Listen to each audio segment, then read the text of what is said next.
እናንተ ሰበር ዜና አለ። ቀስ ብላችሁ ስሙ። ቀስ ብዬ ነው የምነግራችሁ ማለት ነው። ትላንትና የጽናት እናት ያው ተገደለች እያልን ብዙዎቻችን አዝን ነበረ። ግን አልገደለቻትም፣ ትመጣለች አሉ። አዎ እኔ ስደውል ማለት ነው ደውዬ ስጠይቃቸው አይ ትንሽ እራሷ ስታት ነው ይሄ በተራሱ አፍናት ስለያዘቻት ያው መጀመሪያም አሟት ስለነበረ ከዛ ያው አልሞተችም በጥቅሉ ያው እኛ ዋናው አለመሞቷ ነው አይደል? ቅድም ስደውላቸው እንደዛ አሉኝ። ደወልኩላቸው በጣም ችግር የለም በቃ አትጨናነቁ ነው ያሉን። እንግዲህ ያው መልሳ ከሞተች አላቅም፣ መልሳ ምትሞት ከሆነ አላቅም። ሌላው ደግሞ በህልሜ ያየሁ ነገር ልንገራችሁ።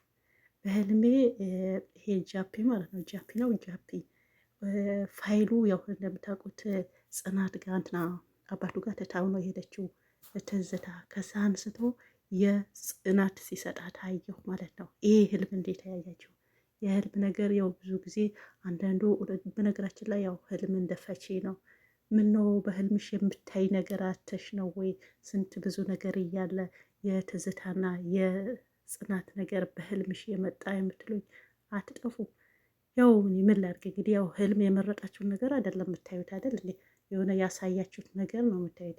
የእኔ ህልም ደግሞ ሁሉ ጊዜም ያው ሰውም ሳስፈታ በቃ ትክክል ሆኖ ነው የሚገኘው። አይገርማችሁም? ትክክል ሆኖ ነው በቃ የሚታየው። ስለዚህ ህልሜ አንድን ቀን ተሳስቶ አያውቅምና በህልሜ ያየሁት ነገር ሰው ላይ ሲሆን ነገር በቃ ልክ ነሽ አንቺ እንዴት አየሽው ነው የሚሉኝ።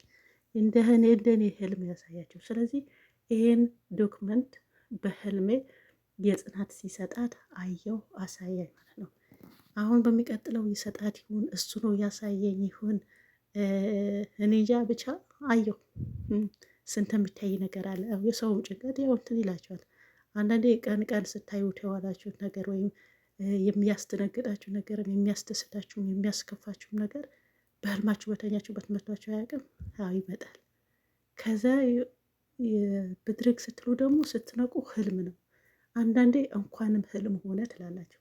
አንዳንዴ ደግሞ ወይኔ ጥሩ ቦታ ነበርኩኝ እንደው ሳላዘልቀው ለምን ነቃሁ ብለን ጥሩ ሁኔታ ወይም ደግሞ ጥሩ ቦታ ላይ ያለን ደስ የሚል ህልም እያየን ገና ስናጣጥመው ሳንጨርሰውም ስንነቃ ምንም የለም ጨለማ ነው። ብድግ ብለን ወደዛ ወደዚህ ስንነቃቃ ህልም መሆኑን ስናቅ እንናደዳለን። መልሶ ደግሞ እንቅልፍ አይወስደንም ምናምን ነገር። እኔ እንደዛ ላይ እናት አላውቅም፣ ግን የሆነ መጥፎ ነገር ካየሁ ደግሞ ያው አውቀው እንትን አይለኝ እንኳንም ሁሉም ሆነ ዊህ ስል ስስባጭር ነው እንጂ ምተኛው። አንዴ ስዞር አንዴ በቃ እንደዛ እንቅልፍም ሳይመጣ እንደዛ ነው። ስለዚህ የምላችሁ ፈልጌ ነው በጥቅሉ ስለ ጽናት እናት ወይም ደግሞ ስለ ጽናት መጨነቅ እኔ ብቻ ሳይሆን ሁላችሁም ስለተጨነቃችሁ፣ ይሄ ደግሞ የሁላችንም ህልም ነው። እንደው ዶክመንቱ ቢሰጣት የሚል ህልም አለን ሁላችንም ማለት ነው። ስለዚህ እኔ ማታ እንደው ከፈጅር በኋላ ነው፣ እንደው ከፈጅር በኋላ ከሆነ እንደው ቅዠት ነው እንዳትሉኝ። ብዙ ሰው ከፈጅር በኋላ ቅዠት ነው የሚል ሰው ስላለ እንግዲህ ይህን ህልም ያየሁት ከፈጅር በኋላ ነው። ቅዠት ሊሆን አይችልም። የኔ ህልም መቼም ቅዠት ሆኖ አይችልም ማለት ነው። ሁሌም እውን ነው የሚያሳየን።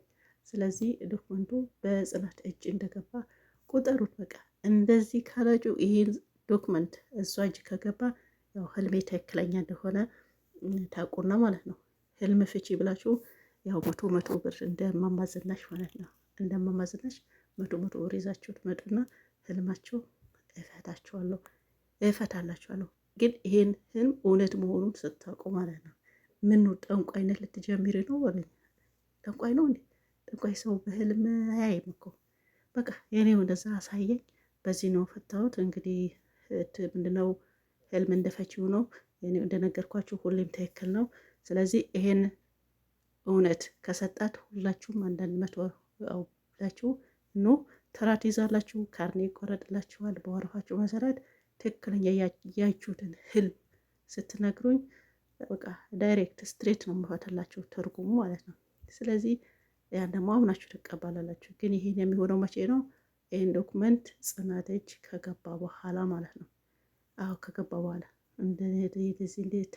እንደዚህ ጥሩ ህልም ሁሌ ማለት ነው፣ ቅዠት ሳይሆን እና ያው አንዳንድ መቶ ብራችሁ ይዛችሁ ከች እንድትሉ ማለት ነው። እና ይሄን ልነግራችሁ ይፈልጋሉ።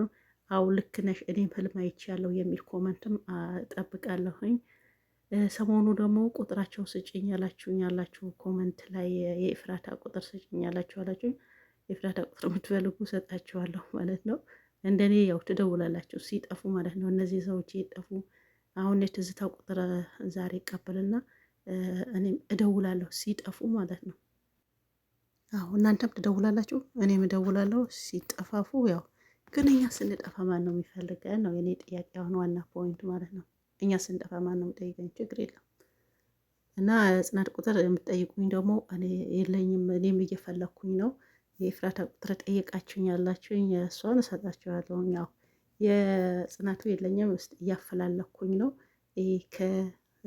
ከምንድን ነው ከደራሲዎቹ ጋር ማለት ነው። ስለዚህ አገኛለሁ፣ ሳገኝ ደግሞ የእሷን ቁጥር እሰጣችኋለሁ። የኤፍራታን ቁጥር የጠየቃችሁኝ ደግሞ እዛ ኮመንት ላይ አስቀምጥላችኋለሁ ማለት ነው። ስለዚህ ከዚህ በኋላ ሲጠፉ እኔ ብቻ ሳይሆን እናንተም ትደውላላችሁ፣ ትጠይቃላችሁ። ሰላማችሁ ይብዛ። ባይ ባይ። ላይክ እያደረጋችሁ